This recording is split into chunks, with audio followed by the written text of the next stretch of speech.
Okay, my dear friends, it is a real great pleasure and honor again to start the second discussion in the series of the Year of the Soul of the Cities. And this time it's called the Sacred Ecology, Within and Around. I have a pleasure to introduce just briefly why Eco-Civilization is co-hosting with this incredible group of people who dive deeply into the research of the soul of the city and what is really that we try to discover, gain, and deliver for the future of our society. First of all, let me just say very quickly, Eco-Civilization movement, we see ourselves as a disruptive global cluster of people who care. We also try to create a safe space for engagements, collaboration, and innovation without any judgment, hoping to get through all the proactive and progressive thoughts that are searching to be exchanged, challenged, and proliferated further. And hopefully, we will add at least a little sparkle to the foundation of the future generations and future civilizations. I can already say that the new civilizational paradigm is around the corner. The old structures are exhausted, they're tired, they cannot longer deliver good solutions for the pressing challenges that the planet Earth is facing, and down to the last community where people are trying to find the solutions and, of course, live sustainably with the appropriate level of resilience. So within Eco-Civilization, we are inviting everyone to imagine even the structures which are so hard to challenge, and so many people have a real difficulty to even imagine that our societies could be structured differently. But I always say, even to my students, I say, well, whatever we have today, somebody imagined. So do we have enough boldness that we can challenge that? And of course, imagine again, the structures within which we will feel comfortable and we will feel empowered. So one night, this sort of image emerged. And just imagine if our societies, our countries, our municipalities, maybe even companies have this kind of structure, that they focus on delivering benefits for beings, societies, lands, and consciousness, which we understand of a commonly shared knowledge, wisdom, and awareness. And of course, the relationships that bring all this together. Imagine that all we do, we're constantly questioning ourselves, are we benefiting to these basic elements of life? So the Year of the Soul of Cities is right on the spot, really addressing one of the most important elements of that. That's why we're so privileged to join and co-create this year. But the way how I observe at least European cities, especially the capital cities, I see that cities are losing their soul. And mostly is that due to a lack of systemic planning, lack of sustainable and resilient strategies. Somehow, in modern society, we started to jump on opportunities without taking a pause, take a deep breath, and rethink about positive and negative consequences, and especially negative externalities that such solutions will bring. So that's why this discussion is so important. And whatever you've done already, and we hope now to continue to co-create together, hopefully will bring a higher level of awareness. And the topic attracted me personally a lot. So when I was searching for the meaning of this topic, I ran into this book, Sacred Ecology, by Fikret Berkes. And I was really inspired. So thank you for bringing such an important topic forward.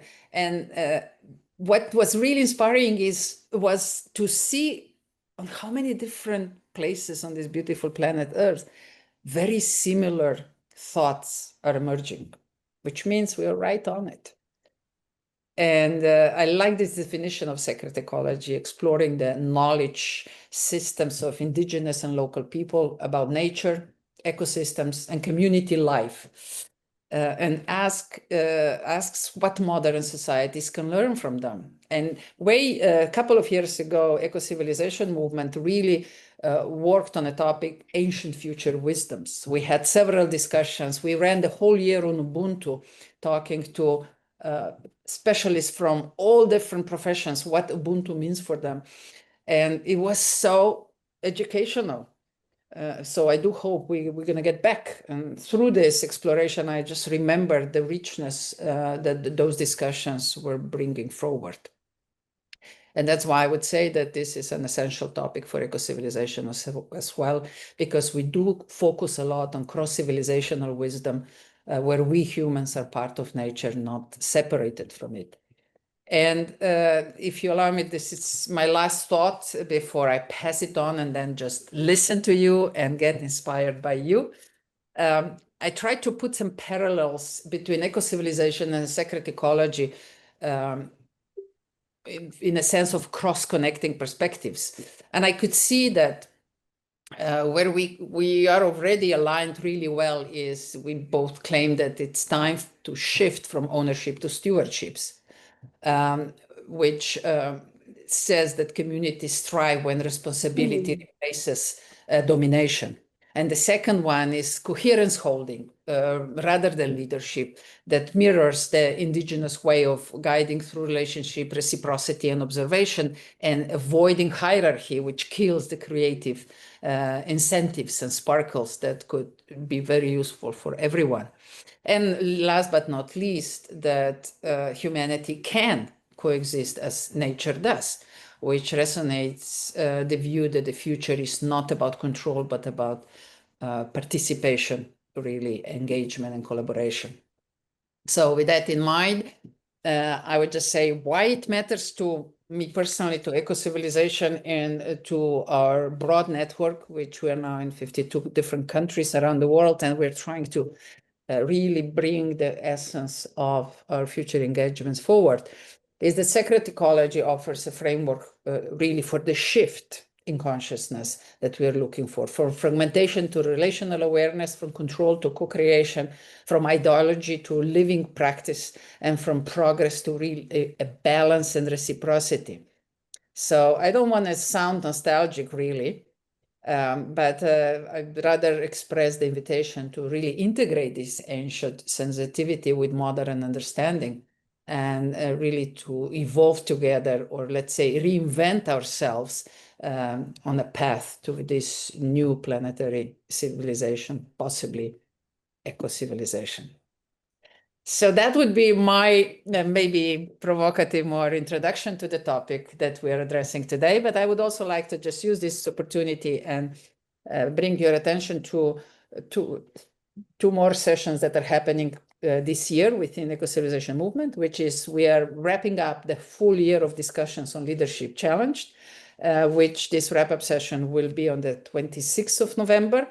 And also we're wrapping up the year on mental health. And the wrap-up session where we're going to pull all the thoughts and knowledge that we gained together will be on the 20th of November of this year. And that's it. Thank you very much. And the floor is yours, Marina. Thank you so much, Violeta. And let me share a little bit about our work on, it's not this. So our work in Living Cities Action Research Ecosystem. As you know, Year of the Soul of Cities was launched in collaboration between Living Cities Action Research Ecosystem, Eco-Civilization Movement, and the Laszlo Institute of New Paradigm Research. This is the year of the 12 monthly sessions dedicated to the notion of the soul of the city. And LCARE, or Living Cities Action Research Ecosystem, is a global consortium of 10 research big organizations which decided to be committed to the transforming cities into the living, thriving ecosystems. And we are trying to achieve these goals through fostering responsible stewardship on the places, place-based leadership, citizen engagement, participatory governance, helping to build cross-sectoral and intercultural and intergenerational collaboration in the cities, and of course, ecological regeneration. And we decided that this notion of the soul of the cities, the connectedness and connection to the relational field, which arouses through our emotions, culture, history, and spiritual bonds, which help people innovate, flourish, and take personal responsibility. So our work is mostly dedicated not only in collecting stories which resonate with the soul of the place, but also encourage people to be active participants and be responsible stewardship for the well-being, not only each person and people, but also non-human beings, places where they live, and the whole planet across time and space. And it's also important for us. That's why the sacred ecology idea and this approach to our inner and outer development, to our connectedness to the natural environment, these are the topical issues which can help people reimagine their role as planetary citizens, as residents of the places to which we belong and to which we are trying to for which we are trying to care. And that's our vision, that if we perceive cities as living ecosystems, as rhizome structures, and we all are nodes in this great rhizomic system, in this case, through reconnection to the spiritual sacred essence, the soul of the city, we will help people to gain belonging and appreciation, to foster their resilience and responsibility for the places where they live, which can help us nurture civic imagination, create citizen potential, and encourage people to sense their ownership and responsibility for the places to which they belong, for the sake for past and future generations. And even precisely through this work, through reconnection to the soul of the place, we already experienced this through our work with leaders globally. We help people take the responsibility for their engagement, for their collaboration, for bridging different interests for the sake of the prosperity of cities and all the life and all living beings in these places, and of course for ecological stewardship. What we have done so far, we launched the collection of stories last year, and we published the first edition of the Soul of the City book in July 2025. And we collected stories from 14 cities, 6 continents across the world. This September, we launched the academic results of this research and launched the Voices of the World's Cities and Places collaborative sessions, where cities shared through their representatives their understanding and the notion of their souls. This October, together with Violeta and Alexander Laszlo, we launched the Year of the Soul of Cities. And today we have this second beautiful session with the wonderful and very inspiring topic, sacred ecology within and around. And in March, we are going to conduct a global conference, the first conference where cities are speaking through their people, but not people are speaking for their cities. And next year, we are going to present the second edition of the Soul of the City book, which will include all the pearls of wisdom which we are collecting together with you throughout the year of this work. And here is their whole schedule. You can also see it on the website of Eco-Civilization. This is their dates and topics of the upcoming events for this journey of the soul of cities. And today I'm really happy to introduce our wonderful participants. And I would also like to pass the word to Valerie Gleason, who will be moderating the first part of our discussion. Then we will have a beautiful conversation about the indigenous South African approaches to the sacredness within and around. And I hope that we will conclude with the open discussion with questions. So dear friends, please consider your questions, your ideas, share them throughout of our conversation in the chat.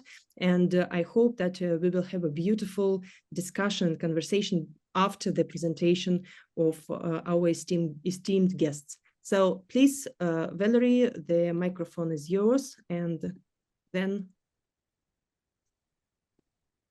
Thank you very much, Marina. I'm delighted to be here, everybody, and it's the first time I've met some of you, so it's actually a real pleasure to be here. So I suppose to give just some quick context and orientation around today, I suppose we will travel today from the planetary and ancestral through the inner and developmental into the embodied and relational, and discovering how sacred ecology lives both within and around us.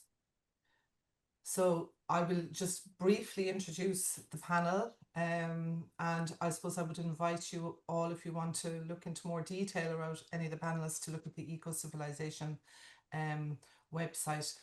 It's such an esteemed and group of people that we could be here for a long time in relation to discussing the achievements. So the panel will be is Wendy Elliott from the UK, founder of the Flourish Project, Dr. Paddy Pampalis in Cape Town, South Africa, founder and CEO of the Integral Africa Institute. Dr. Dumi Magadlela, I hope I pronounced that right. Thank you very much. In Johannesburg, South Africa, founder and president of the of Africa Coaching. Nicole Klassen from McGregor, South Africa, an Indigenous healer. Eric Kohner, Pasadena, California, USA, founder of Ecosystem, and myself, Valerie Gleeson, from Cork in Ireland. I'm a transformative executive coach and vertical development consultant. So I suppose without further ado, we have a lot to cover, some great content, no doubt, and a wonderful dialogue. So maybe I'll hand over to you, Wendy, if you would like to maybe commence with panel presentations. Lovely. Thank you very much, Valerie. How lovely to be here. I loved both your introductions, Violetta. You basically captured everything I'm going to talk about.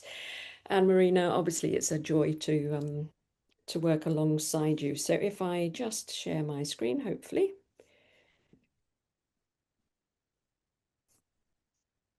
Can everybody see that? Yes. Lovely. So yes, it's a joy to be able to share some of my own interests and work with everybody. And Violetta covered a lot of the things that I'm most interested in. I guess ancient future wisdom really captures this, that we seem to be moving into an extraordinary phase of human evolution that in a way is going to restore many of the principles that were kind of recognized in human species across time, the core principles that are fundamentally about our innate, not connection to nature, but we are nature, we are the land. So it's very much about uniting the inner and the outer. And across the world, across all the projects I'm working with, everybody is starting to say, we need to look at the worldviews and the narratives that we're using. So I've been very involved over the last couple of years in particular, exploring this. But what we're really understanding is that flourishing and well-being is always relational. And it's a systemic and it's a generative process. And it means that we can never look at the inner without really appreciating that it's absolutely united to the outer, so that it's one systemic process that we're interested in. And for the last 2 years, I've been commissioned by the Galileo Commission to run the Worldviews study. So we're doing a 3 years worldview study, and that's examining in some detail the difference between the worldviews of modern civilization and the worldviews across time. And then saying, as we're moving into the future, what does this say about the worldviews that we're moving into? And we're saying we're moving into a unitive approach, but it actually is about allowing a multitude of different ways of being and knowing to coexist. So we're not coming up with one integrative worldview. We're actually saying there are multiple ways of knowing.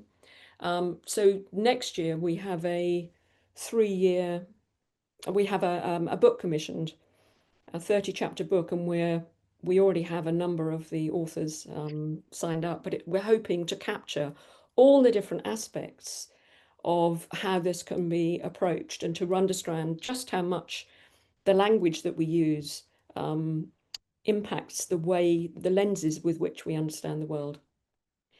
So I put this in, I've literally just come back from the Conscious Food Systems Alliance, and here is an example of a very active global organization that is fundamentally doing the practical on the ground, uniting the inner and the outer. So it's looking at food systems across the world, and particularly looking at the well-being of farmers and leaders, to say that in order to walk the world in a really powerful way, we need to look at the inner aspects of our own lives. And so I've literally just come back from this very powerful coming together of people working at high level on exactly that. And one of the things we were looking at is the summit next year will be held in Bhutan. And here we have the first mindfulness city. And of course, that opens up all sorts of possibilities to look at how we understand cities and how we understand the kind of integrated way that we might forge new approaches. And I'm hoping that the work we're doing together, we might be able to bring to Bhutan to a degree next year. And another example of the way the narrative is changing is the Pocket Project's about to have the Climate Consciousness Summit, which is basically saying that the healing of our nervous system and the planet is combined. So what we're starting to see is this conversation is happening across sectors. So as the previous two speakers said, the introducers, what if well-being isn't something we have, but something we participate in? And I think the really big thing that's happening at the moment is we're shifting to a conversation that says that every single person matters and that every person is a participant in co-creating the future. And a lot of our work together is saying, how do we help people? How do we give people help, but actually give them hope, but actually say you matter, and we're finding ways that you can be involved in this conversation in your own local communities. So it very much is one human family and one living planet. And this is a project that I lead, where we're starting to see lots of different elements, and LK is involved in this. We're seeing lots of different sectors running research projects that are starting to look at this ancient feudal wisdom kind of approach. And this is, I say, not only is this happening across sectors, but we're actually seeing across the world lots of people working in the media wanting to be involved in changing the story. So they feel that they no longer want to be held in the fact that they can only get paid for selling stories that are perpetuating the old narrative. And I'm involved in quite a few conversations at the moment about how we could bring everyone from documentary makers to journalists to people working on Instagram to young people who feel that they are content providers. How could we all come together to help change the narrative? And the other thing that's also taking place is very much a move towards a unitive narrative and worldview. And there's been part of the evolutionary leaders group have had a SDG thought leader circle that's been looking at this in some detail that I've been involved in. This is my own project. My interest has been, how do you optimize flourishing, but how do you show that flourishing is an ecosystemic process beyond the human? So I'm about to evolve. We're working on a newly revamped website, and this is you're the first people that have actually seen a glimpse of what our new website might look like. But it is really saying that everybody's unique, that matters. We live in a nested state of wholeness, but it does mean that our smallest, every single simple choice is impacting the whole, and how important that is. So, as I say, these are the first designs that we've been playing with for my own project.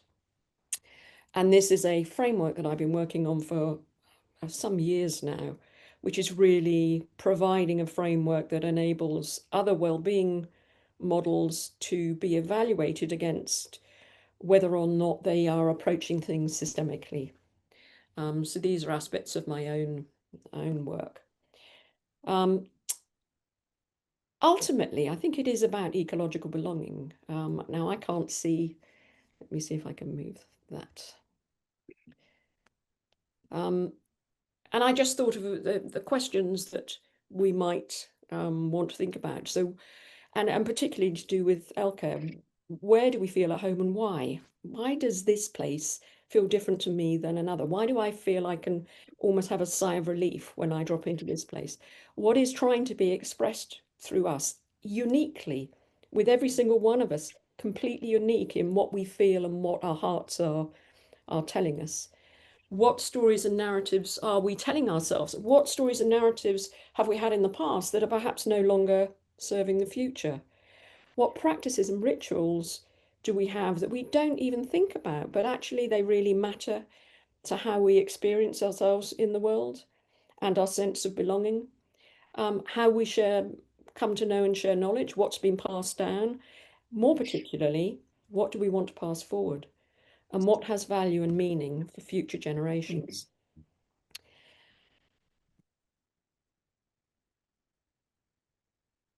So yes, sorry, I missed my my figure here. So basically, we're saying that nature exists everywhere. We are nature. Nature exists within us and beyond us.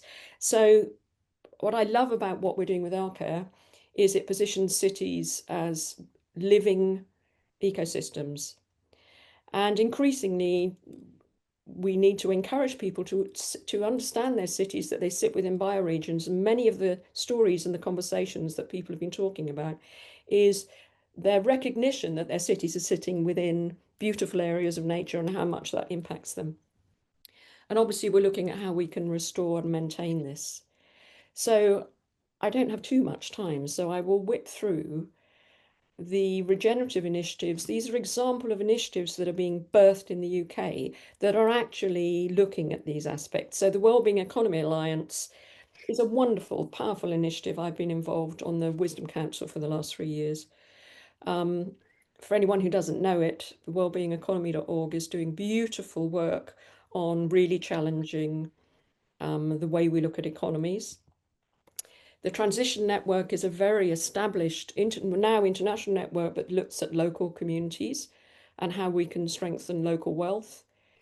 This is a city that was called Participatory Cities, the project that looked at one particular city and how it could engage all the citizens of a city, and it ran multiple projects doing beautiful work.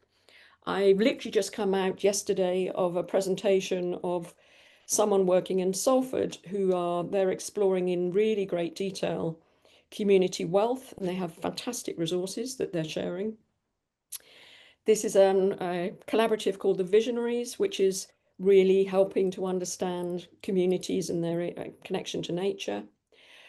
So what the one thing we're seeing that is significantly different now to perhaps a couple of years ago was this deep desire for collaboration and the deep generosity that people increasingly want to gift what they're seeing and knowing with others. And I think across the kind of new paradigm is this desire to honor that we all have something to say, to honor that we're not alone and that we can be in service to something greater than ourselves. So, and I really like the idea of such a simple thing, Buckminster Fuller's idea that if we all were just net positive to life, it wouldn't matter whether we were a billionaire or a gardener, but what you need to do is ensure that your impact as an individual has been net positive to the world and to life. So I love the idea that it's about making it really simple, that we are a uniquely choice-making species above any other species that's ever existed, which means at every single moment we have the choice to move towards the kind of future that we're also interested in, or to move back to old ways of being and knowing. So that idea that I'm called at any moment to be the best version of myself, and to respect that other people have lenses that they're seeing the world in a different way, to have the humility to step back from judgment and to say, I really need to be thoughtful about where this person is coming from, because we have profoundly different lenses. And understanding we're nested in community, and then understanding that we are fundamentally, we are part of this absolutely extraordinary life that is carrying on around us. I love the little Dumbledore thing in Harry Potter. It's just as I was watching a Harry Potter film. It's not our abilities that show who we really are, but our choices. And I think that's absolutely right. And that's what makes human beings so different. And yes, I thought I'd end with this. Remembering to belong through body, land, lineage, and love. Because ultimately, I think it's about love. And being love in action, and supporting others to be love in action. So yes, I'm delighted to be part of this group. I'm delighted to bring my work to this group, and you can see my details at the bottom of the slide. I hope I've been on my 10 minutes. Thank you, Wendy. Thank you so much for that. It's very insightful. I must apologise actually to beforehand. I should have invited Nicole in before we started the panel discussion. So my humble apologies, Nicole. So what we might do now is just take that 5 minutes in relation to, you know, a centering and an invocation practice. So maybe if I pass over to Nicole before we move back on to Paddy and the panel. Thank you, Valerie. Thank you, Marina. All right, so we have 5 minutes to enter into the living field. So if your feet are firmly on the ground, please, and you can drop straight into the field. You can close your eyes or find a comfortable place to gaze.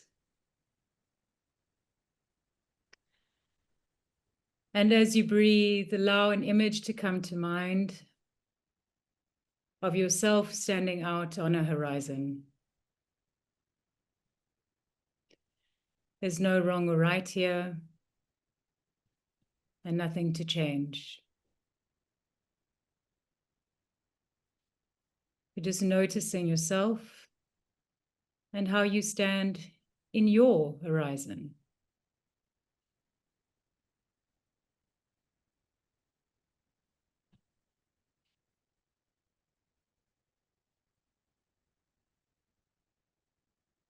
And gently become aware of someone standing behind you with her left hand on your left shoulder. It's your biological mother.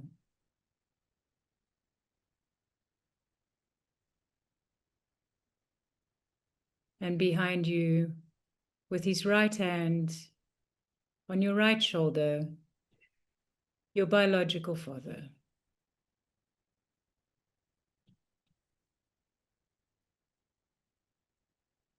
If you had adoptive parents, they stand on either side of your parents.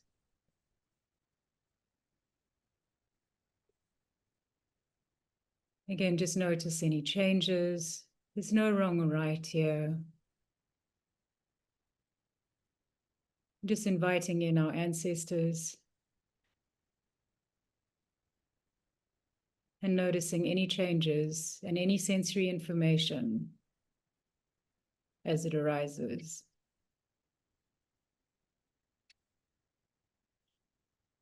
Behind your mother, with her left hand on your mother's left shoulder, is your maternal grandmother.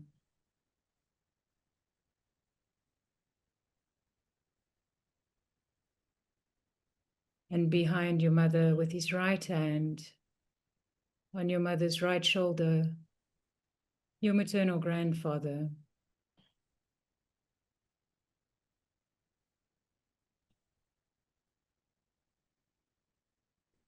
Behind your father, with her left hand on your father's left shoulder, your paternal grandmother, and behind your father, with his right hand on your father's right shoulder, your paternal grandfather.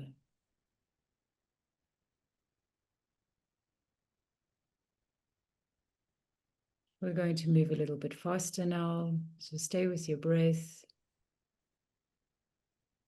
Behind your grandparents, there are 8 great-grandparents. You can greet them.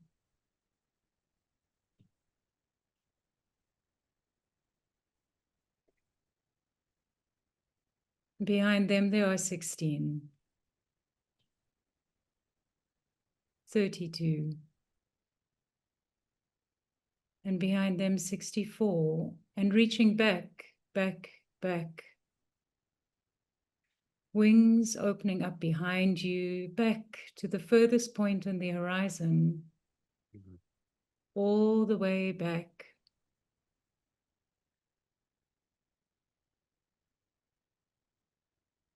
Thousands, millions of lives, reaching all the way back to the very first woman and first man. You can bow your head here slightly. Behind them, there's even more. There are animals. There are plants. There are mountains with crystals and minerals, the bones of the earth. There are waterfalls cascading into rivers that meander all the way back into the big water oceans and back to the very source of life. Allow yourself to float here and absorb this source of life, however you call it, maybe God, maybe Allah, whichever name you call. Maybe you call it love or breath. Take it in through every follicle and every cell and fill yourself up, and then float yourselves back into the big waters of the ocean, bringing this golden light along the rivers and crashing through the waterfalls, over the mountains, gathering some minerals and crystals along the way. Say thank you as you go and keep coming forward. Greet the animals and the plants. You can greet the first woman and first man and bow as you come through your wings of ancestors now, and you bring your light and love forward all the way through. If anybody's waving at you or offering you gifts, say thank you and keep moving and keep coming forward through the 64, 32, 16, 8 great-grandparents, to your grandparents, your parents, and into you. Stay in your mind's eye and slowly turn to face all of life that has come before you. And here you can bow as far as your body will go. Again, there's no wrong or right. Just notice if it's easy, uncomfortable. Maybe you're a little bit wobbly.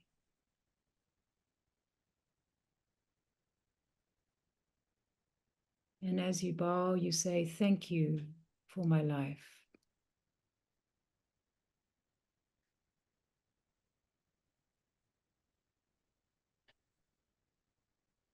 And as you rise, stay in your mind's eye Yes, it is a nice place to stay, but you have a life to face that's in front of you. So slowly turn in your mind's eye. And now with your ancestors behind you, the elements behind you, with all of spirit behind you, now you look forward. You see your children, your pets, your projects, everything you will impact in your life, your gardens, the way you make a meal, the cities that you design, the teams that you work with. And now you pour your light and your love forward, forward, forward. And you watch it cascade forward ahead of you for 7 generations. Everything you touch while you are here is touched by your life.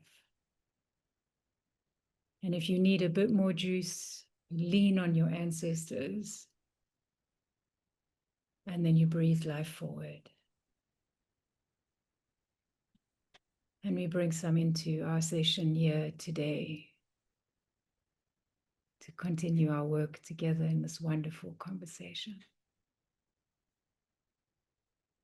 Ashe.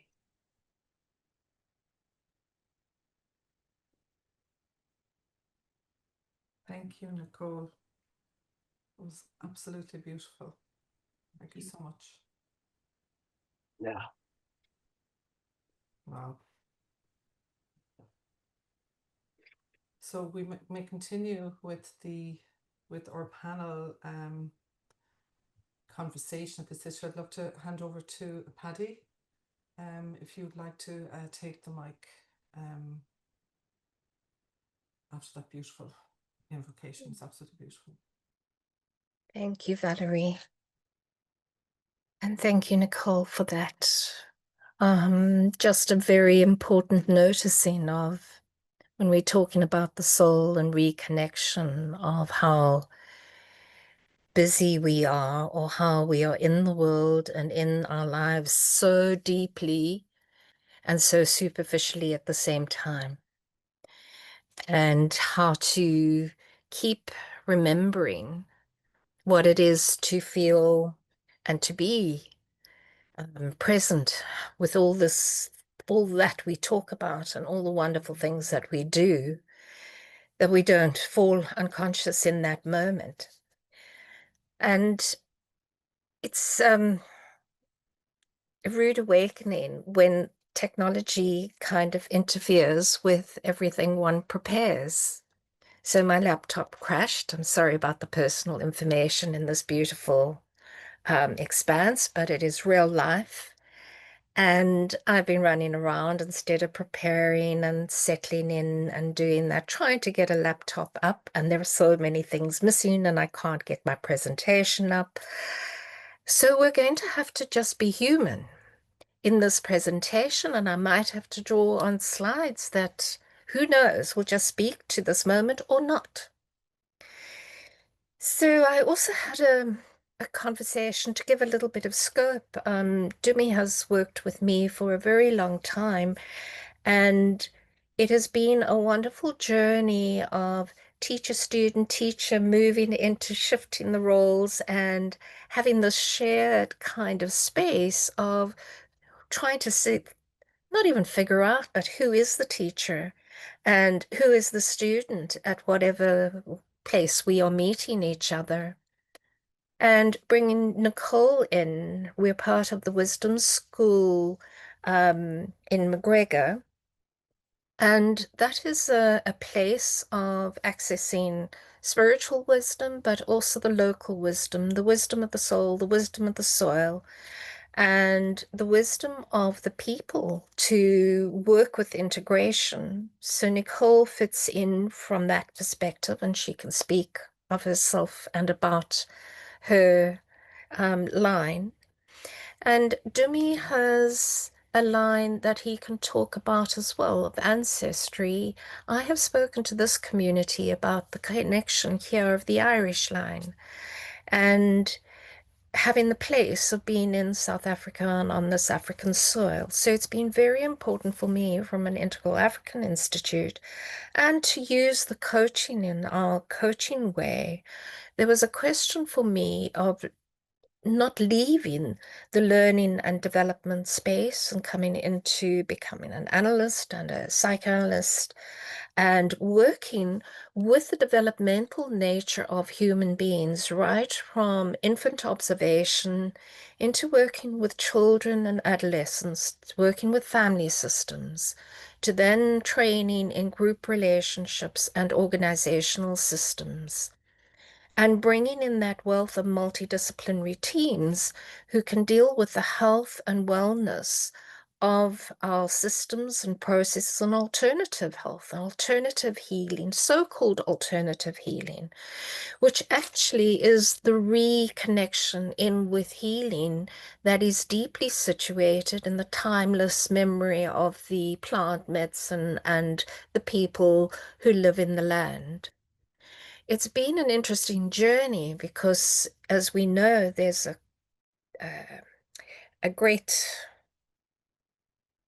I don't know whether it's a clash. It has been a clash. It's been an interesting process, but I don't know so much of a clashing now because as a global system, we've all merged with each other in so many ways. But there are still these clashes of identities and clashes of ways of being and looking at the otherness of any of us, looking at the otherness of a city, the otherness of the people in the city, the otherness of the ways of being, the otherness of culture. And part of the work for me on an ongoing basis in a personal way, and I've never always understood it, was to go, how do we integrate? How do we transform and integrate? And of course, we all share a connection with integral thinking and Wilber's work that I think catalyzed many of us, but more so the developmental aspect of working with Wilber himself, but also working from my own pathway of development across human consciousness and human experience and in organizations and systems. I'm giving you a bit more detail of that because in 2006, I met Suzanne Cook-Rauter.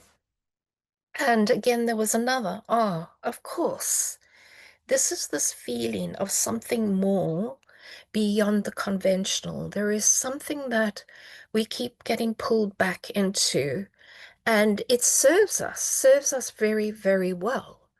Like, we have to know how a laptop works. We have to know all the technologies of the modern world. And yet we are missing the technologies of the more ancient world that have also been there and living with us side by side. So Suzanne and I have worked together for a long time, and I did have a conversation with her last night to talk about her at her later stage of development. She is now 80. And we beautifully taught in different countries around the world and talked about how cultures impress on this developmental landscape. What was so interesting from the conversation with her, before I move into that, I just want to close a loop around Dumi and my work, is around bringing the Western, and I'll loop back to it, bringing the Western kind of overlay of the single story that has been the West, to immerse it with all the multiple stories that is all of us sitting here and our own heritage. And thank you beautifully for that connection to our ancestors, Nicole. You know, who were those ancestors that we bring forward? And part of the work that we've been involved in our school and in the organizational work is bringing the African principles, the collective foreground into the individualism. It's not that us as Westerners or honing and striving for individual success or individual growth don't have it. But there's such a powerful process, and to me, I hope you'll talk to it, of the collective being so present in so many ways. A simple story, I have a black gardener from the Eastern Cape, which is a fairly poor and badly run area with such vital wonderful terrain and wonderful scenery and wonderful people. And a lot of the habits of the Eastern Cape with this special kind of lineage of Xhosa are moving into the Western Cape, which as its heritage was the San and the Khoisan and the earlier peoples who were based right on the south. So we have this influx of various tribes into a city and urban area that is trying to cope with the influx of trying to fit in all these different needs and seeing the poverty and the, when I say poverty, it is in wealth, but the poverty of the environments where they're not stimulating this beautiful connection back to the earth. And again, Demi and I have worked with Integral Africa in trying to get the Western process of the Western mindset of rational linear thinking into a process-driven feminine aspect of transferring that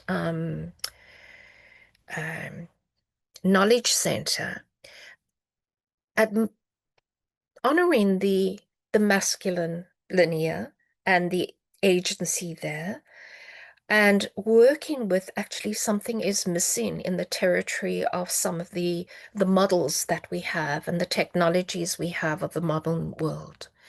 And that is this ease and the flow and the stilling that we felt as Nicole came in and brought us back to ourselves. That is the echo of the land and the soul working with us. So how do we bring that in to working with executives, working with leaders, city leaders, leaders of universities?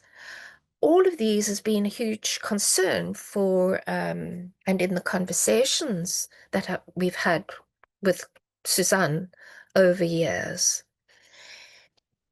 She is feisty, she is fiery, she is wonderful. I have seen her separate two grown big men in their wonderful indignation of butting heads with each other like bucks on the grasslands of our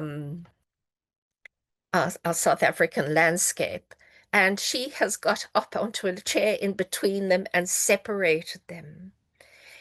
And this locking horns is something that I think we come together in all the time, where we come into this adversarial space all the time. And what does it take in the feminine to actually hold the fiery aggression of the negative masculine playing out and the healthy side of the healthy side of the feminine, because the negative feminine is not so pretty either. So I've seen this work of partnering with Suzanne, whose science mind and access to language and the deep kind of considerations of language. And part of what we talked about last night was how curiosity is really what has driven her as a purpose into her life, to find out where can we go beyond, what are the edges that we can go beyond, which led her to discovering the post-conventional stages. Now, interestingly enough, as we're working with an AI form of leadership maturity, which has been beautifully done by not necessarily in partnership on their own, but work with Suzanne by two students of ours. We've come to see that at first, in the AI form, we could not get past simply getting the results of a profile into the conventional outcomes where it was valid and viable and statistically proven.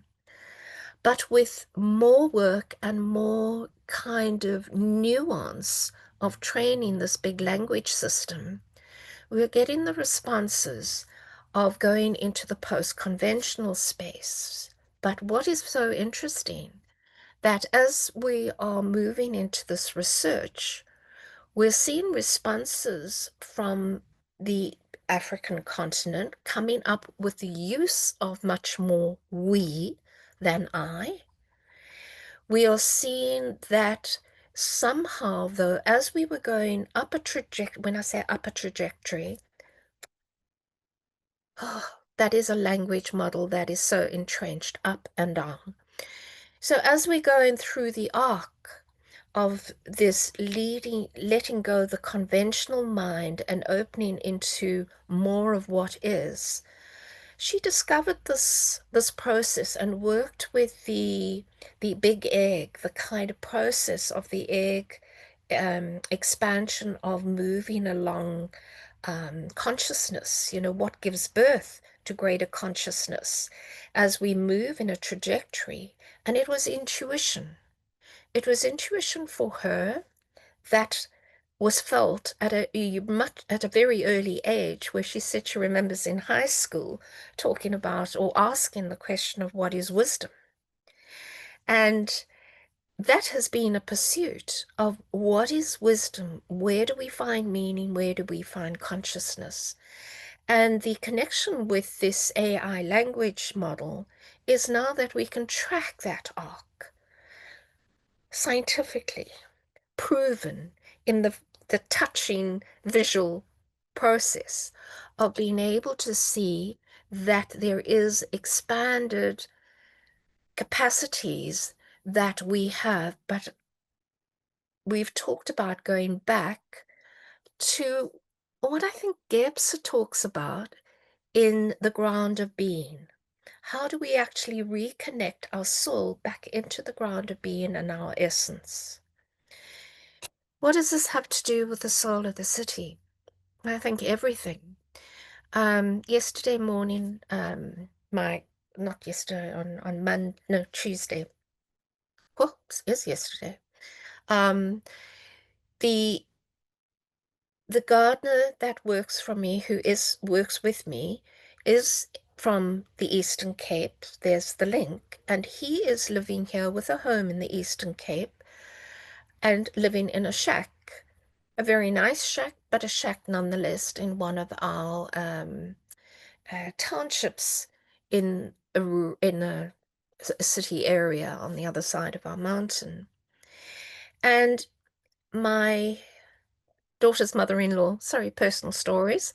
My daughter's mother-in-law needed help in the garden because they have an elderly man who's not well. They don't want to retrench him or anything. They just want some help in the gardening and support of their house. So I said, well, Sandile could actually help.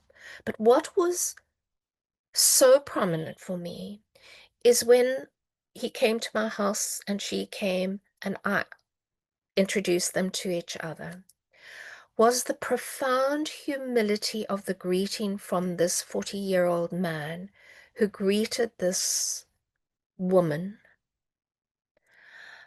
My heart wanted to burst. He bent over with what I can only say is not a less than, and it's misinterpreted, as a deep bow. And Nicole, I'm going to bring in again, you asked us to bow. With a deep bow of living humility that made me notice that moment in time and again go, Demi, you're going to be speaking to this of Ubuntu and of this ability to see each other, really see each other. So how do we create those moments? How do we create the moments when you're rushing in? And I was very conscious today of the rushing down, getting my laptop. We put into a new laptop that downloaded, and some of the things are missing. And staying in equanimity and staying connected and staying trusting that there is a group of people here who can hold the conversation. And yes, we are doing wonderful things on this side of the world, and we're contributing to what you're doing. And as long as we keep doing that, I think we're going to make those connections that are the mycelium roots and are coming back to our our center, our soul.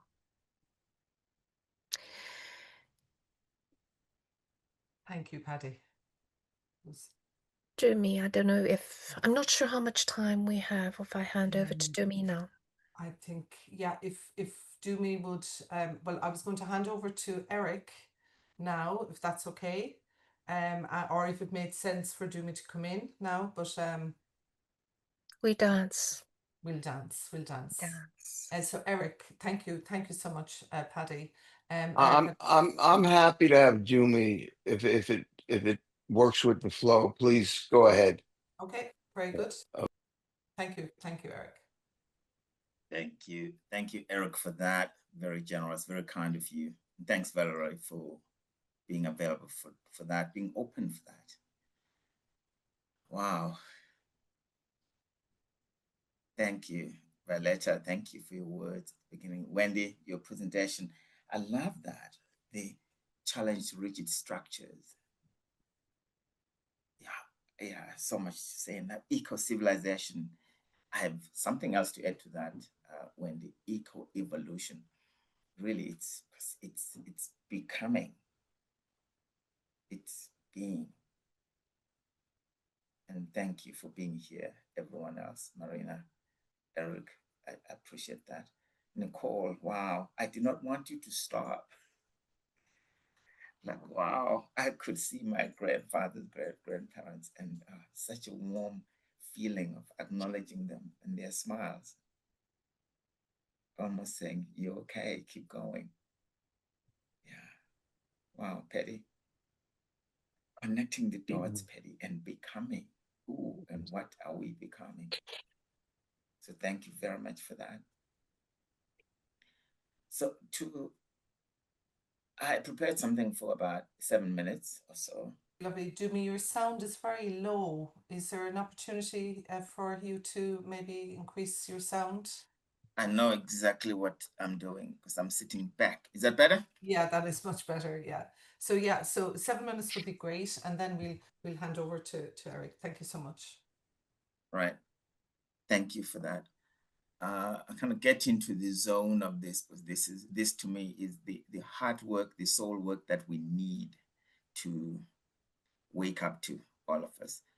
So I'm going to share some slides maybe afterwards, but I'll just speak to them now. Would you like me to share the slides? It's quick one. It's just Yes, please. 8 slides. Share the slides. Okay. Yeah. Thank you. And then I'll speak to that very briefly because Petty covered some of that. Petty, I'm not going to touch on all that you referred to that I may talk to, but I'll just cover 1 or 2 things there with the grounding on Ubuntu and what it is and why we need that now. So very briefly then, have a look. Let me know when you can see the slides. Valerie, I'm going to talk with you. You can help me navigate quickly. If you can see my slides and then PowerPoint. Coming now, I can see them coming through. Yeah, there you go. Yeah, we see them. Right.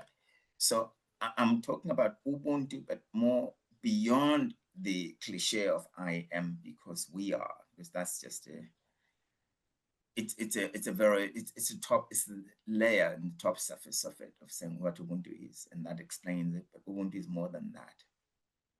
And really talking about it, we're talking about African spiritual humanism, which has its grounding in ancient times, believing that humanity came from this part of the world, and we still have the, let's call it, for lack of a better term, the seed for that collective consciousness, understanding that we are not standing aside observing nature. It's within us. We are natural ourselves, aren't we? Unless we think we're something else, we are from outer space.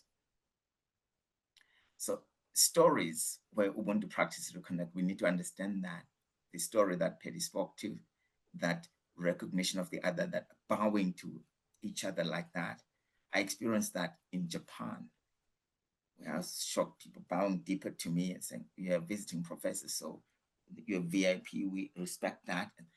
And the profound engagement and connection with not just your physical manifestation, but almost connecting to the soul within you.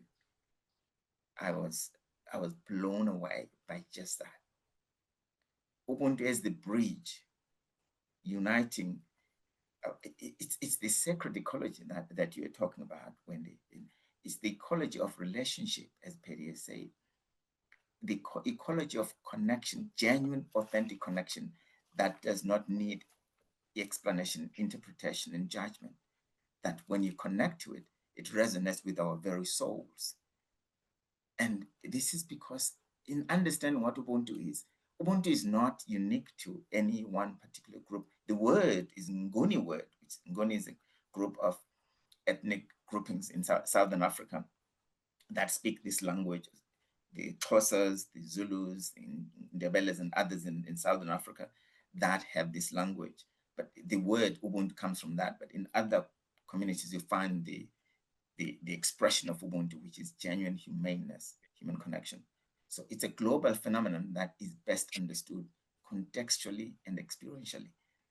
And we can't philosophize about it too much and do that. But I'm not going to cover more of this here. But very important part is to understand that when I dehumanize you, when I dehumanize others, I'm robbing all of us of the gifts that can come through the person next to me, who I'm obstructing to becoming the best version of themselves. When I do that, I'm robbing and denying all of us the genius that comes through that person. Ubuntu is about co-creating safe, sacred spaces for all 8.5, 9 billion of us to be the best versions of ourselves and bring our genius into being in collective awareness of what we can do together. And because I truly believe that you may outrun that which is chasing you. Like, talk about a dog, a lion, or whatever is chasing you. It is nay impossible to outrun that which lives inside you. The question then is, what is it that lives inside you? It's the greatness of humanity exists in all of us. Being humane is what we exude when we connect and live fully, seeing others as they are, not the stories, not the narratives. Hence, we need to ask ourselves, whose eyes do I see my world with? What new lenses do I need now to see our world afresh as one global, interconnected, inextricably interconnected ecosystem? One last slide, Valerie, and I'm done. What lives within me and wants to express itself in service of all humanity? And I may be obstructing that, because that's where the work is for all of us. Because if the wise elders in this call here today don't teach the children, guess what? The village idiots, symbolically, don't rest. They are at it at all times. And now we are all connected. They're better able to share their message very quickly like that. So thank you very much.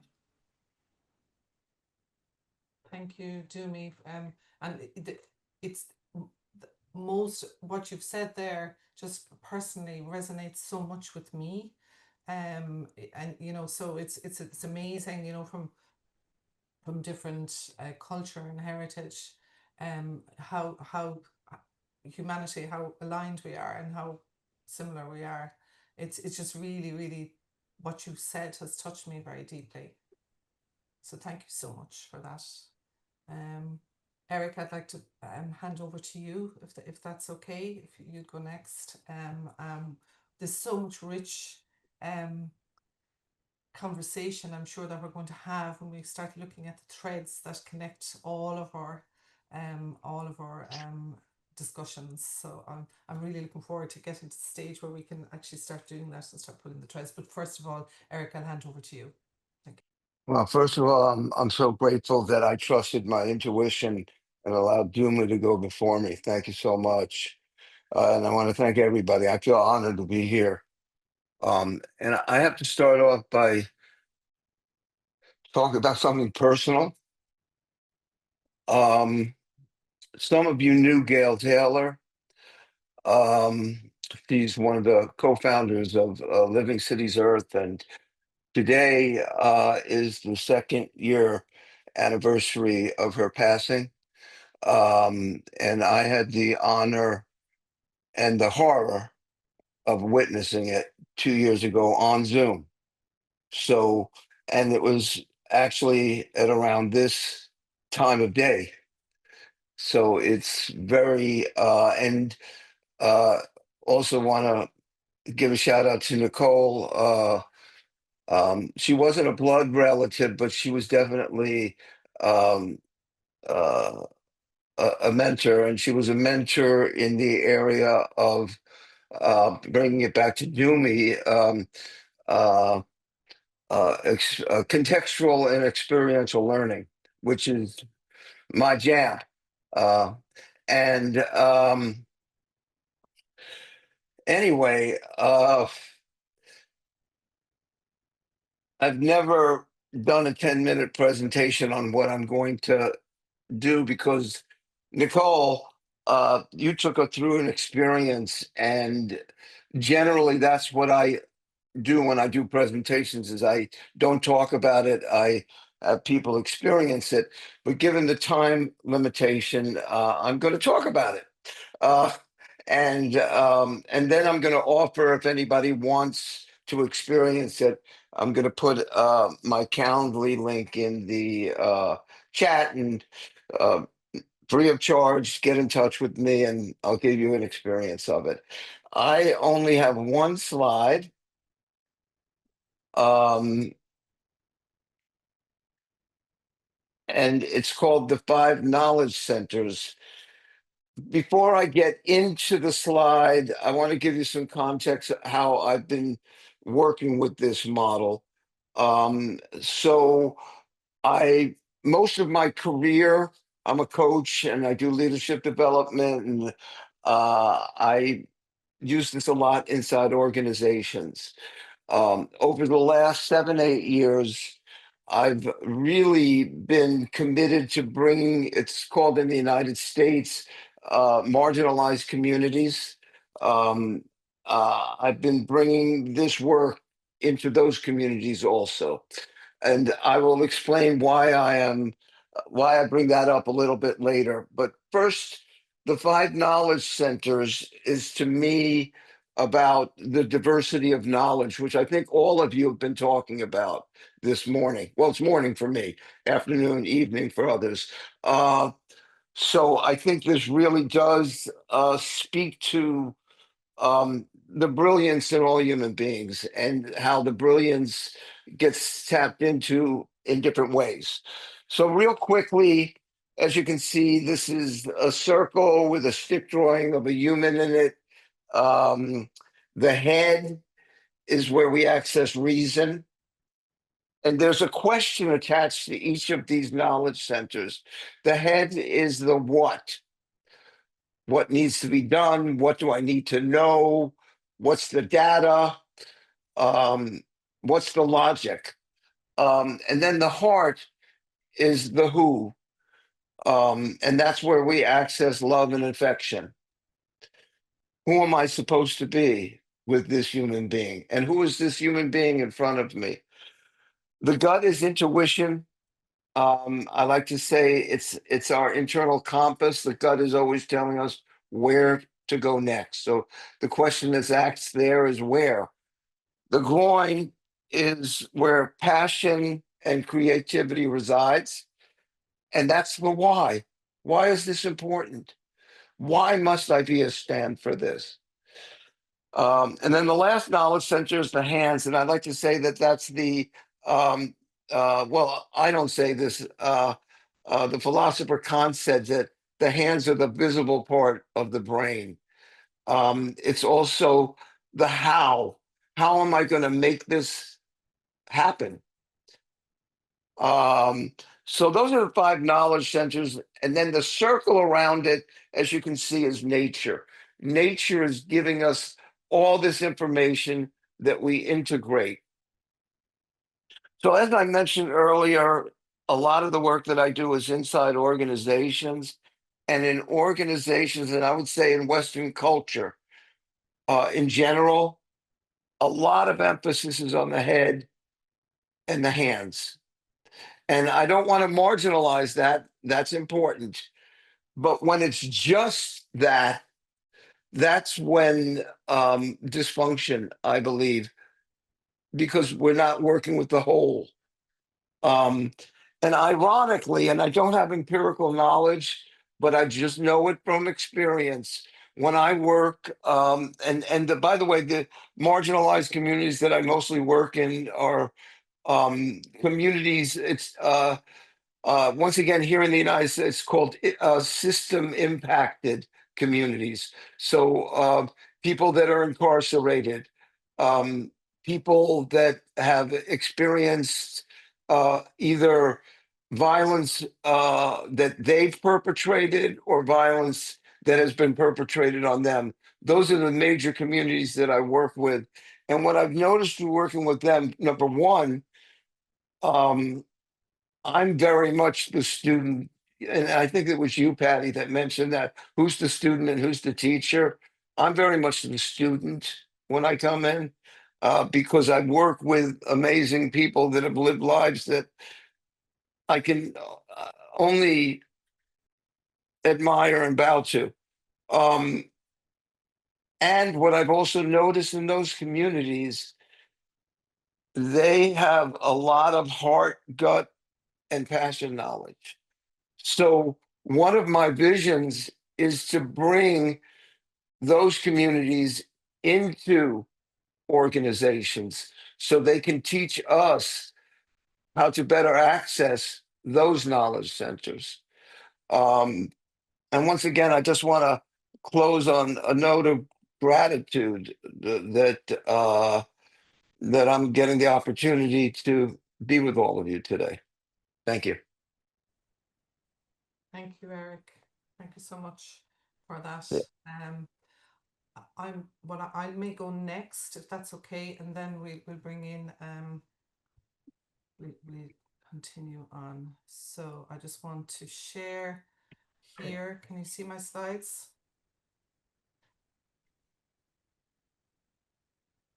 Yes. Okay, thank you so much. So it's interesting, actually, some of the words that came up earlier on, and when I was preparing for this, I was very much thinking of kind of the journey kind of that I've been on myself, you know, and wonder, curiosity, attention, and intention very much come to mind as I kind of been journeying, I suppose, through my life. I'm a transformative executive coach and vertical development consultant. So thank you, Paddy, for sharing, you know, the work with Suzanne Cook-Reuter. I mean, she would be very much an influence in some of the work that I've been doing in the area of vertical development. But I suppose before I kind of get into it, I suppose I want to talk about, you know, myself as a young child and the influences that I had as a young child. And my grandmother, and Nicole, thank you for, you know, I was very much visualizing my grandmother on my father's side. She was so instrumental in keeping the stories alive for me as a child. You know, those old Irish tales, you know, of the goddesses, and you see there, you know, Danu, you know, the goddess of the Tuatha Danann, which is the people of the goddess Danu. And in our history, she very much embodies fertility and wisdom, and is very much associated with nature and growth. What I loved about the story about Danu, that my grandmother used to tell me, is that legend would say that her children stayed underground and built their world there. So it was very easy for me to visualize, you know, the fairy folk, and of course the fairy folk in Ireland who are very much central, and we still see on the landscape today the fairy forts. You know, the farmers will not move and will not cultivate land where the fairy fort sits. I was only looking earlier this week where a farmer was clearing land, and on the top of the land there was a fairy fort. They did not touch it because it is sacred. Or Eru, the goddess of Ireland, right, who gave her name to Ireland, Éire, and she was a princess of, again, the Tuatha Danann, and she's remembered really as the goddess of Irish sovereignty. It's interesting. I've been carrying a coin of Eru for many years, and I never knew what she actually meant to me, but there was something very sacred about her, and I carry that coin with me all the time. So I suppose the what I got from my parents or my grandparents and my grandmother specifically was this love of storytelling, the love of our history, of our ancestors. You know, looking there at the Celtic calendar, you know, very much living with the Celtic calendar and seeing the difference, you know, the movement through the seasons. You know, Imbolc there in the 1st of February, Bealtaine in May, Lunasa in August, and Samhain, the 1st of November. Samhain, which when we only spoke about during the week, was in relation to Halloween, where Halloween came from. So sitting around, hearing stories, the Irish language was very, very important. It was a language that was largely, I suppose, stolen from us, but our music has kept it alive, and music and dance is very much central to our connection to our ancestors. So I'm probably just sharing this is because it's really, really important to me in relation to, I suppose, the wonder that I had. Everything was possible in this world. So I suppose from a transition perspective, then I went through, you know, secondary and third level education really was not an area that I felt comfortable with. It was too restrictive. It wasn't an area that I kind of felt that I could really, you know, express myself at all. But what I find is when I look back over it is that there's very strong themes came through of the type of work that I have done over the 30 plus years. But it was always looking at the big picture. I was always really interested in everything that was connected with everything else. You know, building new capabilities, you know, new ways of working, leading systemic change in organizations.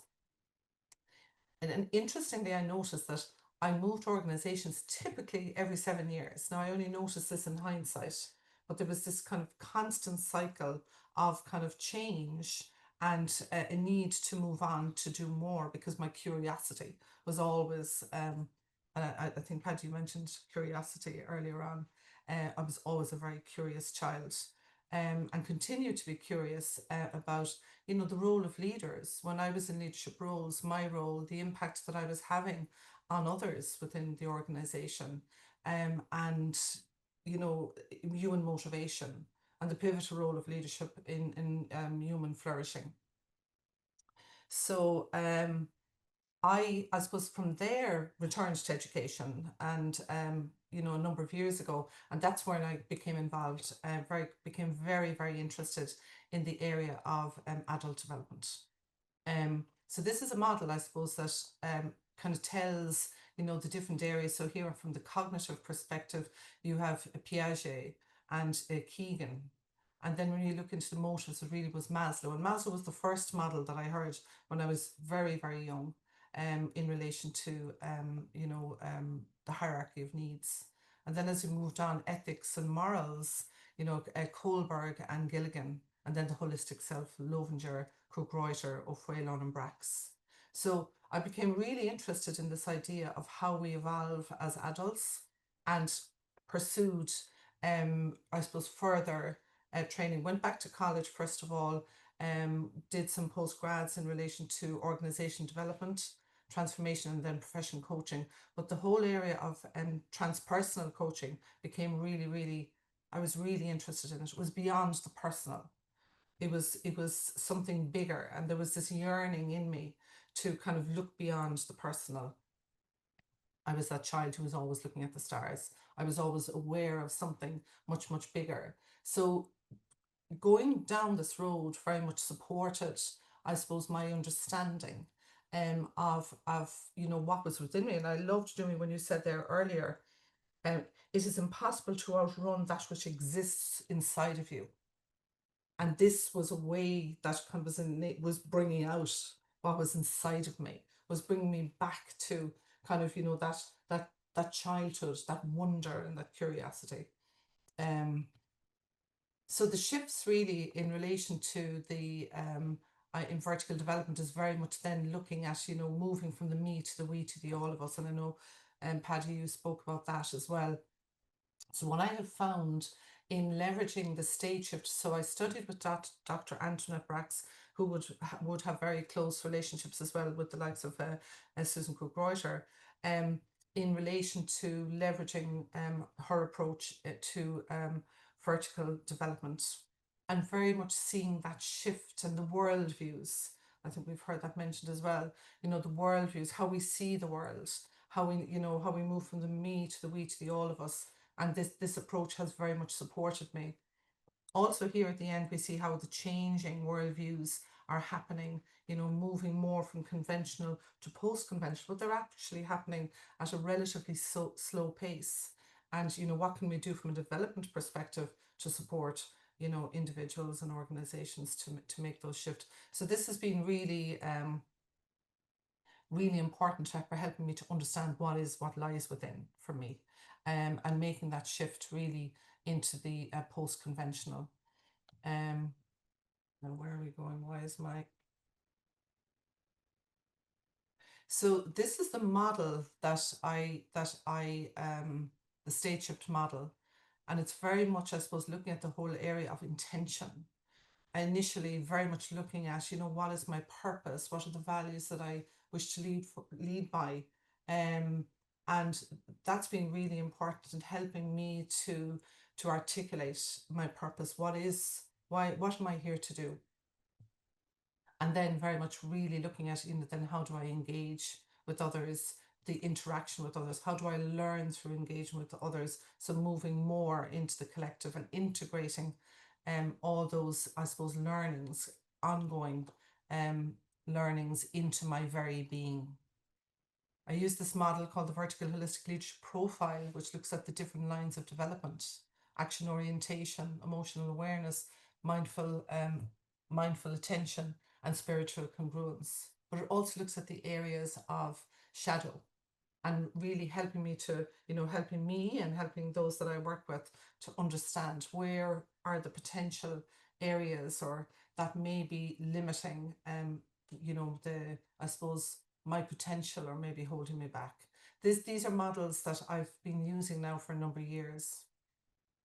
And this leads into the whole area then of third generation transformative coaching. It's very, I suppose it's quite expansive in relation to even the dialogue, right? It's really looking at the both, you know, co-reflection, which is a real shift away from developmental type coaching. So very much work in this area in relation to, you know, coach in a partnering relationship, shared humanity, you know, psychology and shadow resolution, and so on. So we're bringing organization-led evolution into the conversation.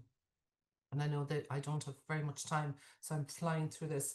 But all of this led me to be very intentional in relation to my focus and say, okay, right, where would I like to, you know, where would I like to be engaging? Where would I feel that I can really live my life's purpose? And Ireland became hugely important to me again about 5 years ago, which was very much bringing me back to my stories at the start that my grandmother would have shared with me. So I was very intentional in engaging with the city of Cork, and very much looking to the city and say, how can I be of service to a city that is very much evolving and which is very much forward thinking? So I was seeing that, you know, Cork was changing. This is the city where I live. It's a city that I love. So I've actively pursued the city council and knocked on the door for a number of years, and they eventually opened the door. So I've been working with them now, and this is my second year, and it's really just interesting to see the work that they're doing. Now, they've been doing amazing work.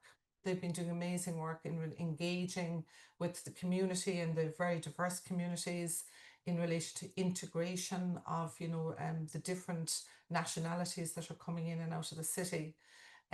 But it's just wonderful to work with the leaders in there and really helping them to make that shift themselves, beyond themselves, to really help them to work more collaboratively together. And they're beginning to see that by working more collaboratively. Now, from a central government perspective, as we know, funding comes down to the directorate. So they typically worked very siloed. Whereas this approach now is really supporting them to work more collectively and really seeing the benefits of that. So hopefully we'll see more and more benefits of that. Now, what's interesting, what I'm finding really, really interesting, is that my intention is very much around Ireland. And the organisations that I'm beginning to engage with have a very strong connection with Ireland. It's amazing when I look at it. So my lens of awareness has expanded into the community. I work very closely. I'm on the board with Autism Assistance Dogs Ireland, which is really interesting too. They're doing amazing work, but it's really seeing it's more beyond the dog. It's to do with the role of the dog and the engaging of the dogs with the children, with the community, and really enabling people, who live with autism to live in a community that embraces them. And the dog is very much central to that. So I work with all these different organisations, and it's just really interesting to me that there's a very strong Ireland focus around it. The Inner Development Goals is another probably area that I've become really, really interested in. And it's why? Because it's around the language, adopting language that people will understand. So I'm beginning to integrate that into the programs that I'm developing, as I am introducing regenerative leadership as well. Really looking to move from supporting organizations to move from that mechanistic approach. And this is the work of Giles Hutchins and Laura Storm, really supporting that move from mechanistic to living and flexible. And you can see it there, from power over to power with, from short-termism to intergenerational. And this is the style of leadership that really I'm finding that vertical development aligned with the Inner Development Goals is emerging. So what you're seeing here is a view of a model that is kind of evolving more and more, aligning the Inner Development Goals here to vertical development, and really looking at the development of self in relation to other, how we are being and how we are thinking influence how we relate to others, how we learn from others, how we collaborate, and how we act. So this is a model that's kind of emerging. This term here, fitafucha, is an Irish word, it's a Gaelic word, and it's referred to as interwoven and intertwined. And this is a language or an image that seems to resonate with people that I'm working with. It's understandable. So they're seeing that as they're, becoming more aware of themselves as leaders, they're learning more through collaboration with other. And it's not just other people, it's other, right? It's the expansive other. So I suppose, where is my curiosity going more and more, and I'll finish up with this one before I hand over to Nicole, is the work of an Irish writer and documentary, Sean McGann, an amazing man. Listen to the Land Speak, and he has written extensively in relation to our connection with the land. He sadly passed away a month ago, a very, very young man. But there, he speaks about the sacred centre of Ireland, Ishnach. It is actually the navel of the country. It is often referred to as that because of its central location and the belief that this was the point from which all life and energy radiated from. And it was manifested each year in the form of ritual fire that was lit at the summit. Interestingly enough, his ashes were spread on Ishnach on Samhain, which is a beautiful gesture. And also in relation to the rivers as goddesses. That's very much ingrained in our culture. In the mythology of the Irish rivers and the deities, weaving fascinating tapestry of stories that reflect the deep spiritual connection that we had to the natural world. But I leave it with the question that he has posed. The question now, as the feminine energy is rising once again, is whether we as Irish people and those of other cultures who connect with us are ready to take back this mantle and begin the process of awakening and reconnecting with our past, with who we are, our land, our language and culture. The bogs, the rivers, the mountains and the shorelines are more than just preservers of old myths, bones and memories. They are energy banks and time sponges. And what is held within them seeks release. And that's probably something that's very much central to I suppose, my motivation and my purpose in life. So thank you very much in Oscuelga, Gurav Mila Mila Mahagut, which is thank you a million times. So I hope that resonated with you. So I'll stop sharing there. And Nicole, I'd love to pass over to you. Wow, thank you. So much relatable content, so much rich content. There's so many threads that I'd love to pick up on, but I'll start with making the contribution that has come through that I would love to share with you all. Thank you, thank you. I feel very blessed and honored to be with you all, and I hope this is the first of many delicious conversations with all of you. So when I asked, and I was doing my preparation about what wants to be offered here today, the topic that came was to share, it's sacred ecology in living communion. And what a privilege to talk about this. And the topic that came was to talk about ritual. Share about ritual as an embodied prayer, ritual as a way of returning into communion with all of life. So I'll just share what comes. I do have some notes, but I'll just allow the river to flow. So I'm aware that I'm speaking from my knowledge lineages, which are African, my indigenous Kwena, Bushman, Zulu ancestors, Tswana ancestors, as well as the knowledge of the Dagara people of West Africa, into whose medicine I'm also adopted. And then I'm also aware that over the years of training and learning, I'm also aware that there are so many similarities and relatability across indigenous and old cultures around the world. And in fascinating ways, the old cultures they all practice very similar principles, orders, and protocols around certain things.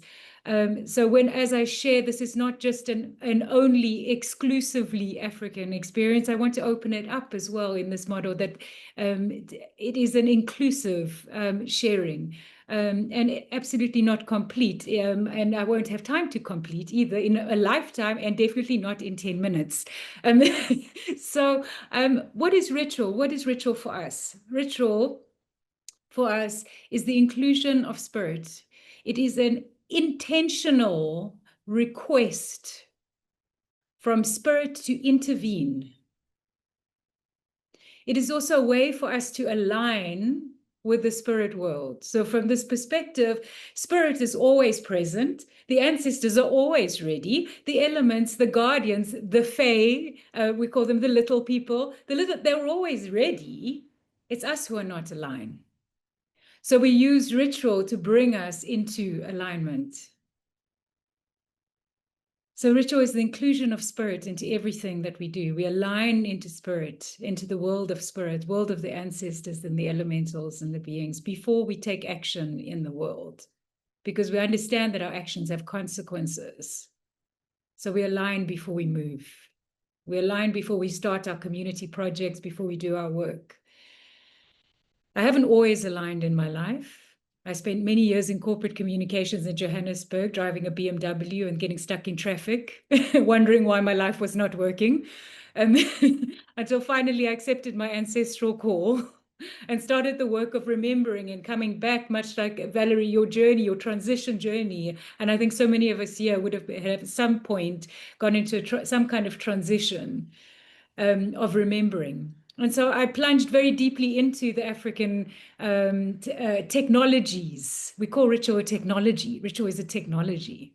It is the technology for engaging the world of spirit. This is the old technology, the ancient. And we bring it back into the new world, because for a long time I thought that I'm going to go all the way back there. And I had this romantic idea of the old culture. And I had this really, it was this utopian, amazing, beautiful experience. And then somebody said to me once, well, our ancestors walked away from that, so there must have been a reason why. Maybe we can take what worked and bring it into this context. And maybe there is, I love that phrase, ancient modern, Violetta, from your ancient modern wisdom. So ritual is this connection to the life force. It is the connection to the flow of love, to the creative life force, the realm of the ancestors, elements, guides, angels, however you call them. It's the technology in which we use our bodies as an instrument for connection. We turn on all our sensory capacities, all the feeling, memories, sounds, smells. And also we do rituals at the right time, at the right seasons, with the right community. There's a time to do certain things, and there's a time to wait and receive. There's a time to give. There's a time to plow. So very much in alignment with when things get done. It's not like ancient African people didn't build. They did. They built. They had cities. They had homesteads, and they had a way of living. But there were certain times of year that building was done. So when we're building cities and when we're designing school educations and curriculums, when is the time to do this? And are we in alignment with when the information wants to come through? So these are the kinds of questions we ask about ritual. There are orders, there are protocols, there are even hierarchies in ritual. And these can be followed in our contemporary lives, in our projects, into everything we love and touch and impact. Anybody who has a garden will know there's a time to plant, there's a time to weed. One of the very fundamental beginning principles when we do ritual work is that we start with greeting our ancestors and all of the spirit beings. And that includes, Eric, actually our teachers. If we had more time to do that is based on the seated meditation, it can take hours to go through all the ancestors that we would normally say them all by name and greet everybody. It includes our teachers that have passed on into the ancestral world. It includes all teachers that have touched us and influenced our lives, adoptive parents, significant caregivers outside our family system, and our biological family. It includes the tree in your garden that may have helped you through sometimes, that has now moved on. It includes all the ancestors. But yes, we had 5 minutes. Big conversation. So we start with greeting everyone and we welcome everyone. And we say we're welcoming everyone, but actually we're aligning ourselves. So we like to, we think it's us that we are welcoming, but it's actually us adjusting ourselves. One of the other core principles of ritual is the exchange. And one of the simplest principles is that we give before we receive. In our village here, it's a rural village, and many of the people still have many of the old indigenous practices. So I have some of the old people, they come and visit me. They really don't have much, as you will know from many other indigenous and older communities around the world. They're very impoverished, and they've been severely impacted by the systemic colonization over the years. They don't have much, but they do show up at my house with bags of nectarines and carrots and onions from their gardens and butternut, and somebody makes a pot of something, and they keep delivering things to me. And I know at some point somebody's going to arrive and start talking about symptoms of some health ailment or problems that they're having in their family. And then I know at that point, that is then my cue to offer the healing work that I do, because they've built up a store, they've built up, they've given in order to receive. So when the people start arriving with bags of potatoes and things, I know at some point there's going to be a request for some healing work to be done. We give before we receive. Imagine if we could do that before we build the next building. We give to the land, we give to the spirits before we build, before we take from nature. Simple principle, but so applicable. We can apply it now.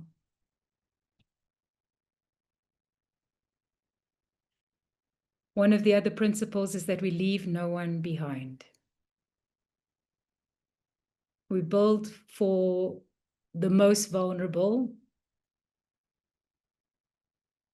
And the pace of a ritual, the rhythm of the ritual, is for the slowest person. the most vulnerable, or the elder, or the children, if the children are involved. And in African life, the children are always involved. They're always around. And if it's not appropriate for them, the ritual is done separately and taken away from the community. And there are some personal rituals that are not appropriate for children. That is also one of the other principles. Everybody has a role and everybody has a function. The elders have their place, the ancestors have their place. Adults must be adults, children must be children. There are some conversations that are not appropriate for children. There's emotional work that children should not be carrying on behalf of the adults. They should not be hearing, they should not be engaged in. And somewhere in our modern lives, children are just exposed to absolutely everything before they can develop cognitively. And Valerie also showed us the development cycles that are so fundamental. And in the old cultures, they really understood this. And they didn't have the technical knowledge for it. It was basically respect your elders, and this is a conversation for adults. But there was a lot more meat. There's a lot more to that. But those are the principles. Oh, hello, my baby. Oh, hi. Talking about children. So there's a place for everybody. Everybody belongs. Absolutely everybody belongs. Nobody is excluded. But everybody has their place. And everybody must hold the rightful place that they are in. So if you are the leader of the ritual, you must lead. The ritual doesn't work if the leader doesn't lead, like the teams. If a team leader isn't leading, it's all a bit wonky. In a ritual, everybody must participate with their whole heart. If they don't participate, or somebody's doubting the process or talking on the side, it doesn't work. It gets all a bit funky. And I mean, my goodness, if we're going to wake up the ancestors in spirit, we may as well get serious and everybody participate with your whole heart. And actually, the ritual leader's role is also to send people home if they're not participating fully, and actually say, no, you have to leave. You're not open-hearted. You're not ready. Or if somebody's really ill and they can't participate, to let them know it's not good for them to participate. We'll do it on your behalf. So the leader has to lead and everybody has to participate fully. And everybody is the leader in some way, and they all take turns. But also the leaders have to know what their medicine is. So if you are a water person and you specialize in water and water healing and water, you must know your craft. And if it's outside your depth, you hand it over.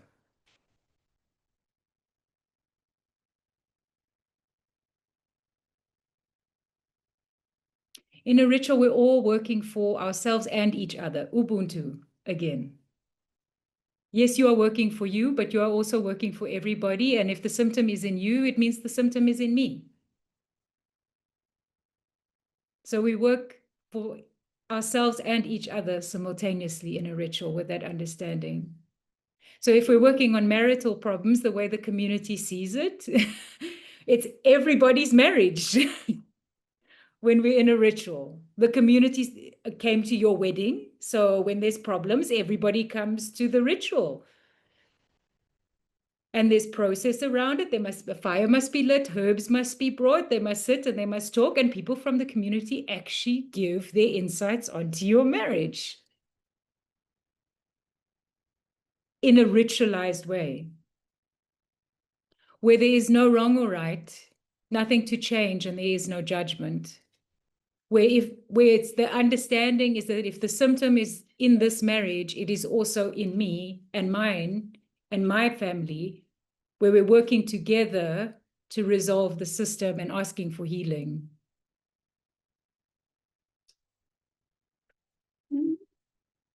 In African rituals, we talk out loud. And I think this is shared in many cultures. We talk out loud. We talk out loud to nature and the elements. We pray out loud. We talk, we sing, we dance. This is shared across many cultures. A lot of people call this sound healing today. And there's a very fundamental understanding that song, vibration, dance, the rhythm heals our bodies, resets our parasympathetic nervous system, and also heals the world around us. The old people say the trees want to hear from us. Are you singing to your plants? They don't look happy. Are you talking to the water? The water is not doing what it's supposed to do. I walk a lot with the elders here in the village, and they're like, "Ooh, this mountain is angry." Or they'll say things like, "The grass is having a bad month. Let's talk to the grass." Something was late.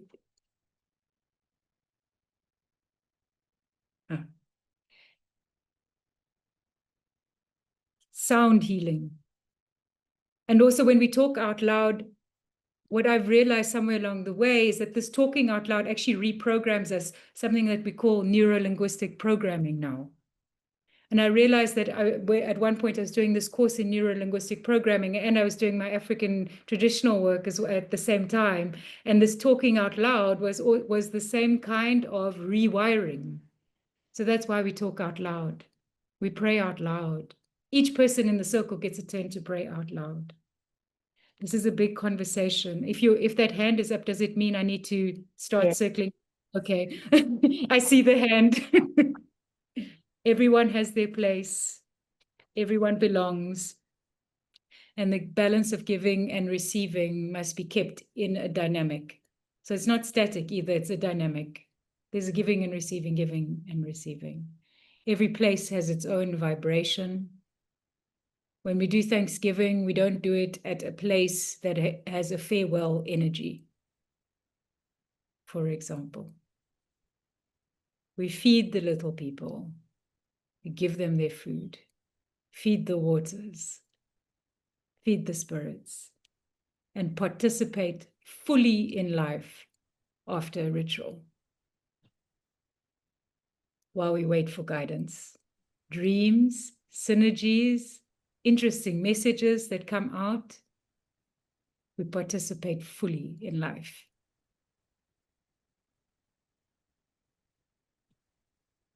Did I manage my 10 minutes? Thank you, Nicole. I know it's so difficult, isn't it? Thank you, everybody. It's been amazing, and I know where we are out of time. But if for those who can stay, even if we can stay for 10 minutes, for those who can, for those who can't, I appreciate we have run over a little bit. Thank you so much. But maybe what we could do, even for those 10, 12 minutes, is really, maybe for each of those, and for thinking of those who may look at this recording later, and maybe one word of advice or one recommendation that you may have coming from this dialogue, or something that particularly resonates with you. So whoever wants to go first, maybe some message that you'd like to leave with those that will actually see this later. Thank you, because I'm going to step off in 2 minutes. I wanted to start. Thank you, Valerie, for the invitation. Nicole, I love that. I do talk to my cabbages and beetroots, and they love it. They respond. And I love that, what you just shared now, rituals. So my message would be, encourage everyone to have the courage to reach across these superficial differences and engage. And it may not always be safe, but we do need to be brave to say hello.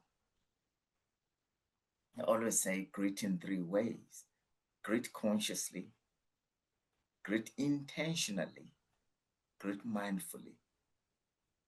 Being aware that I intend to establish a connection.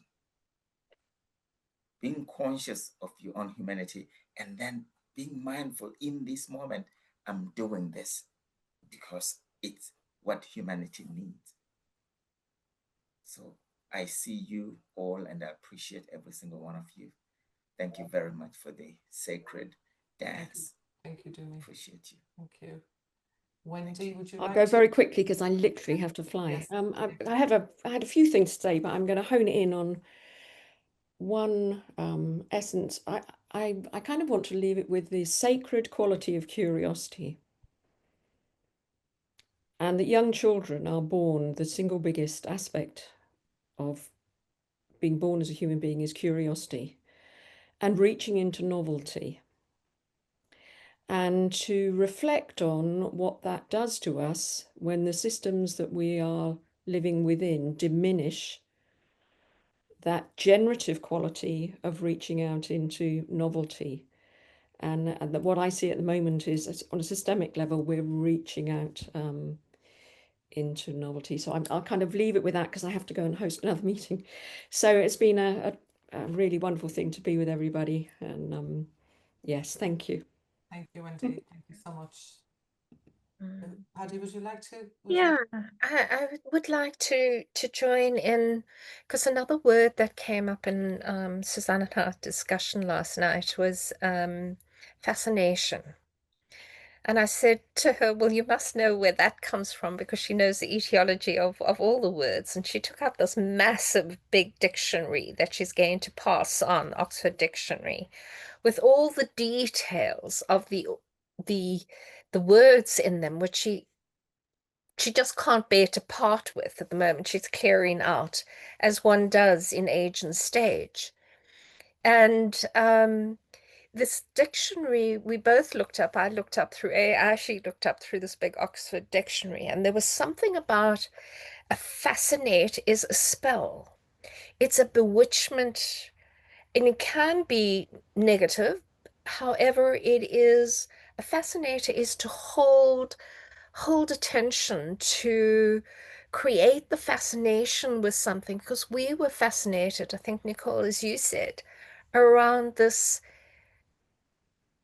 simplicity. I almost feel from our conversation that I've got no work to do, because that knowledge is in our common wisdom. It's in the common sense, and tapping into that, I don't have to feel, I mean, I may as well go and put up my feet and just watch the roses and connect with the roses. But I think that being fascinated, which lends into curiosity, and to connect with Nicole, also what you're saying around what is the spirit, what is the soul, what are these different ethers. So thank you so much for a very rich evening, and how connected we all are actually through our stories. Absolutely. Absolutely. It's interesting. I'd leave something very similar in relation to, and I kind of use that word as kind of remembering. Nicole mentioned it as well, is not being afraid to remember. And being open to that childhood curiosity where everything was possible, and in some way we kind of we forget it because other things get in the way, or society expects us to behave in a certain way. But what I have found is that kind of being open to that curiosity, not being afraid of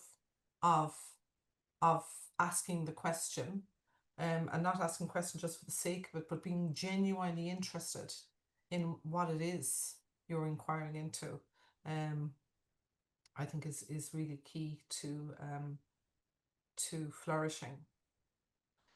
Eric, would you like to add something? Sure. I'm just gonna bottom line it. I mean, this was a real reminder. It's happening in the United States. I suspect it's happening in the rest of the world. Is that we are so divided. Everything has become so polarized.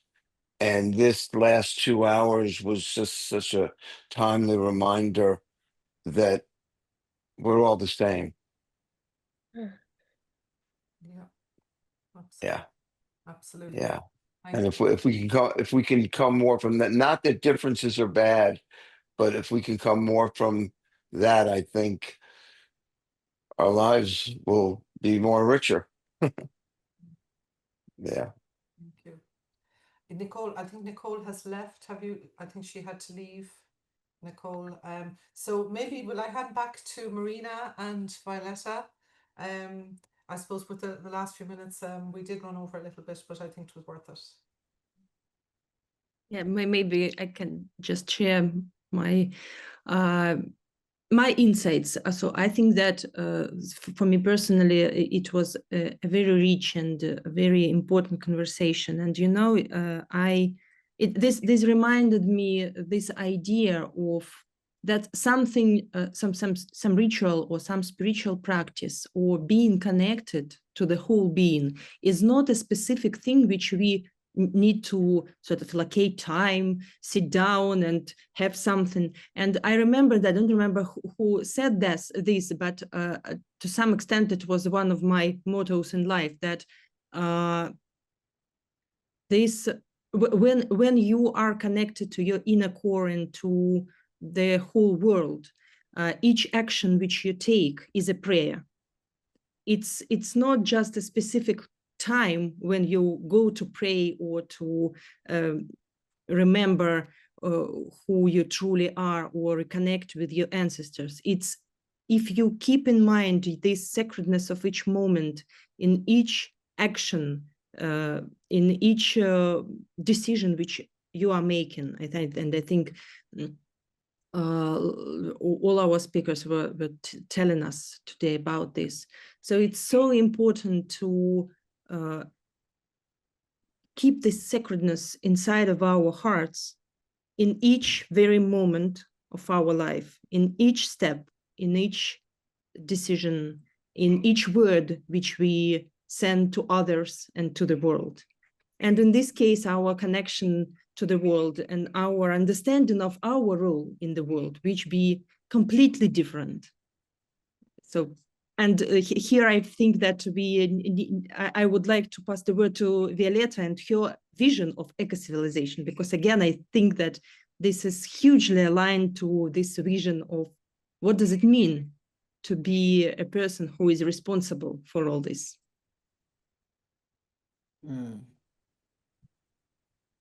Well, all I can say is a deep thank you. Today, so many new layers have been opened. And somehow, very deep in my soul, I do really feel that on a quantum level, everything is a vibration. It doesn't matter in what kind of manifestation. Is it a plant? Is it a rock? Is it a human? Is it any other form of existence? And when I listen to you, somehow it keeps coming back, this thought. We just have to trust it. We have to trust the field and allow the seamless connection with it, and just allow ourselves to be part of this incredible wholeness while contributing the uniqueness of each of us. It's a fantastic feeling. There's so much more to, of course, train yourself and your inner self to have this seamless trust. But it was wonderful, and all I can do is bow and be very grateful for today's discussion. Thank you.